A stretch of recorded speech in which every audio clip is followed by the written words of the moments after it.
I'm just going to go back. That we took from some of the sort of pinks that you see in his work. So he uses pink quite a lot. And we took inspiration from this work in particular, which is my favourite work in the show, and is the kind of, I guess, the sort of poster child for the exhibition. This is called The Candlestick. It's from the National Galleries of Scotland, and it really is sort of beautiful. And it's one of the sort of bigger works in the show, so it has a real kind of impact when you go in. Yeah, so it's a kind of, the colour scheme is sort of blue and pink, and I think, although we sort of took it from inspiration from his paintings, but I think we actually ended up deciding on that because we were looking at Nina's trainers, which are exactly that colour. So you'll notice Nina's trainers are a kind of dark blue and pink. So there you go. Okay, so just a bit about Vuillard himself. So Vuillard is see this guy with the great beard on the left-hand side, and here he is again with some of his friends, including Pierre Xavier-Rousseau, who was a sort of fellow artist and a friend of his. Vuillard was born in 1868 in Burgundy, and moved to Paris with his family, including his brother and sister, his older sister, and I think his brother was also older, when he was 10. At the age of 16, his father dies, and that is, and his mother then sort of takes over and kind of, you know, leading the family, and she supports the family with a dressmaking business, which is quite significant for Vuillard and his work, which I'll talk about in a bit more detail, but kind of just to give you a sense, he's kind of being surrounded by fabrics and patterns all the time, and he really sort of brings that out in his art. So his mum's dressmaking business is quite a big part of that. He studies at the National School of Fine Art briefly before going to the Académie Julian, which was a sort of alternative art school in Paris at the time. And it's there that he meets a group of sort of like-minded artists, so including Maurice Denis, Paul Salusier, Pierre Xavier-Rousseau, and they form a brotherhood called the Navies. I don't know if it's actually pronounced the Navies or the Navies. I'm not quite sure. I've heard two different versions of that. And that word means prophet in Hebrew. And again, I was talking to Chris about this, and we're not really quite sure why they used that word, but that's what it is. And they were heavily inspired by Paul Gauguin. So they were really interested in, well, the decorative was one of the sort of key parts of the Navi movement, but also kind of simplified drawing, kind of flat blocks of colour, and a kind of flatness to the composition, so it kind of feels like, you know, with sort of Gauguin's works, it often feels like the scene is kind of compressed up against the surface of the painting, as with sort of this work, which is kind of one of his most famous pieces, the Vision of the Sermon at the National Galleries of Scotland. And I've just put an example, so this is by Maurice Denis, who is a fellow Navi, and it just kind of gives a little bit of a sense of kind of what that movement was about. Compared to an image like this, where there's really kind of no real interest in light and kind of naturalistic.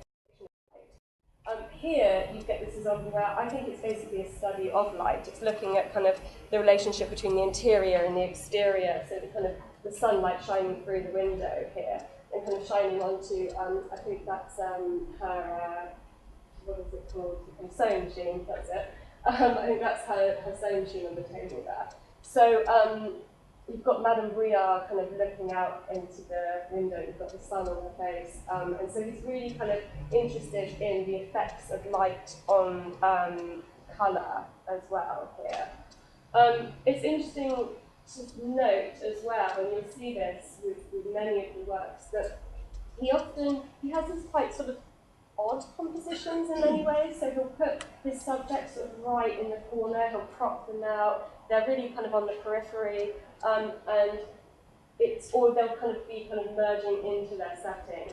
And so you often see Madame Vuillard kind of she's sort of on the side of a room, or she's kind of about to come into a room. So she's always sort of, she's not quite kind of in the space, but is at the same time. So this is another work. This is dated to 1905. This is from the Walker Art Gallery, and this is Lucy Hessel. So Lucy Hessel was basically around sort of 1900. He became emotionally attached to Lucy Hessel, although she was married to an art dealer called Joss Hessel. We don't really quite know exactly much about their relationship, but we know that they were close basically up until the point that Vuillard died in 1940. And she comes up fairly frequently in the painting, so you'll see her profile a number of times in the exhibition. So from kind of 1900 onwards, Vuillard enjoys kind of increasing commercial success. He starts to work much more with private commissions of portraits from sort of the middle and upper classes.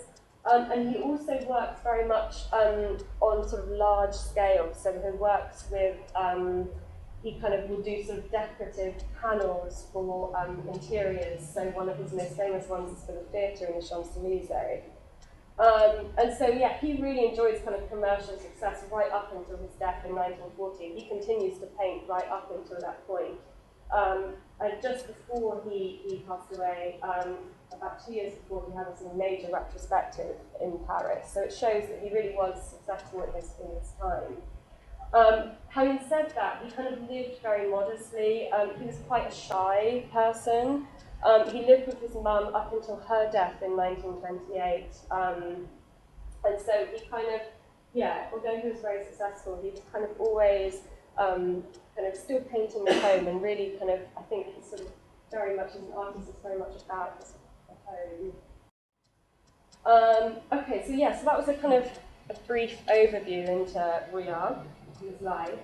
I wanted just to very, very briefly put this exhibition into the context of, yeah, what's going on in the sort of exhibitions in the overall in the UK. It kind of feels like Vuillard and the Nevis generally are having like a bit of a moment in 2019. So earlier on, actually, well, at the end of last year, and closing on the 20th of January this year, the Barber Institute in Birmingham had an exhibition of Vuillard's work, which was focusing on his relationship with his mother, which, as you've probably gathered by now, is quite a rich subject. She was, you know, his model, his muse. She was supported both financially and emotionally. So that exhibition was on earlier on in the year, and it had some great photography. Unfortunately, that's not something that we focus on in our show, but Vuillard was also a photographer. He recorded, you know, these amazing records of his life and his sort of Parisian apartments that he lived in. It's just closed, I think, yeah. So at Tate Modern, this is just closed, but Pierre Bonnard, who was a very close friend of Vuillard's, they knew each other basically from about, I think it was from about 1890 right up until Vuillard's death in 1940. And they really shared very similar kind of artistic values as well as a close friendship. And so they, this was the sort of first major exhibition of Bonnard in I think about 20 years in the UK. And it picked up exactly kind of where we left off. So it started in focusing on sort of 1912 up until about 1945, I think he died. And then coming up in the summer, the Royal Academy have a major retrospective of Felix Vallotton, I actually don't know how to pronounce that, but this is the first major exhibition of his work in the UK. It's 80 paintings and prints. It's a fairly comprehensive survey, apparently, of his work. And it's going to be at the RA, and then it goes to the Met in New York. So it's interesting that these things kind of come around at the same time, but that just kind of gives you a sense of what else is I spoke about this last time at the Lauren Child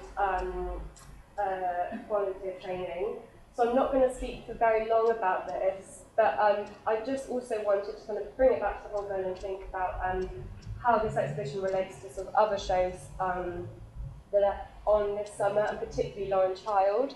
So for anyone that was here for the Lauren Child presentation, I spoke about basically how Vuillard was a real kind of influence on her, and particularly things like the kind of the strange sort of props that you find, as well as the pattern on pattern, this sort of interest in the sort of the environment in which the figures are within.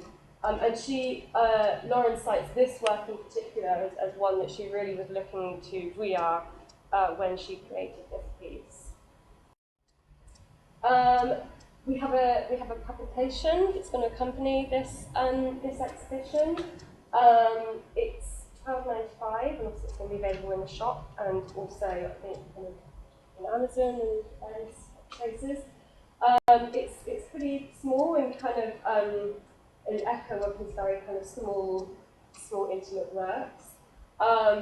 It's got so images of all of the works that are on display in the exhibition, and it's got an introductory essay by Belinda Thompson, who is she's a sort of great sort of late 19th century specialist. So she has done exhibitions on Gauguin, she's done an exhibition on Vuillard, and she's kind of worked with the National Gallery of Scotland and the National Gallery in Washington. Yeah, it was fantastic to have her on board for this publication. And her text is really kind of situating his work within the kind of Parisian apartments that he shared with his mum. So she talks about how he moved so much. So he moved sort of 7 times in about kind of 8 years between, I think it was 1898 and 1906 or 7. And so she really kind of grounds the exhibition within the context of kind of his living situation and his relationship with his family. Okay, so just a couple of like very small exhibition practicalities. So there's no build, as I've already mentioned. Not all of the works are glazed. So the works that are unglazed all have barriers. I haven't written this on here, but as I kind of mentioned at the beginning of this talk, that the light levels are low, and that is for conservation reasons. Yeah, that's just as it is. And we are in this show allowing photography. We're encouraging photography, and we're encouraging people to share their photographs on social media. The only exception, there are some works where we're not allowed, for various reasons, we're not allowed to have photography, and those works will have a symbol like this by them. And there is also a sign just outside the rope that kind of explains that. So photography is allowed, no flash, of course, and just we don't want any kind of, I don't know how to say it, but kind of like pointy things, like selfie sticks or tripods, those kind of things we don't want in the show, in the exhibition space. So basically just kind of, if it looks like somebody's taking a kind of, like a professional photo, then that's not, it's more for us like people's own enjoyment. And so just to end, we have some great events that are linked to the show. So we've got this creative writing workshop with Sue Hubbard, who is a novelist and a poet. And I think basically they're using Vuillard's paintings as a kind of point of departure in this workshop. We have a film screening with Amelie, which kind of carries on the Parisian theme. And then later on in September, there's going to be a conversation between Alistair Sook from BBC broadcast art history documentaries, and Chris, and that's going to be focusing on Vuillard. And then we have a couple of art masterclasses for 11 to 18-year-olds that are kind of inspired by VR. So, yeah, so I think that's it. Has anybody got any questions? Yes. You said that Lauren Child was familiar with the arts, but do we know where, how she was introduced? So where she saw these works? So I don't know exactly where she saw those works, but I do know, so her father was an art teacher, and so he took her to various museums around the UK. She's never really told me exactly where she went, but I think she's introduced through her father, who I think she had particular interest in the kind of impressionists and the post-impressionists, but I think we are specifically really kind of pulled out from that from quite a young age. So she was very familiar with Vuillard from a young age. Hi. You mentioned the car probably used. Was it movable? Some of them were movable. Do you know what? That's a good question. I actually don't know the answer to that. Catrin, do you know what millboard is?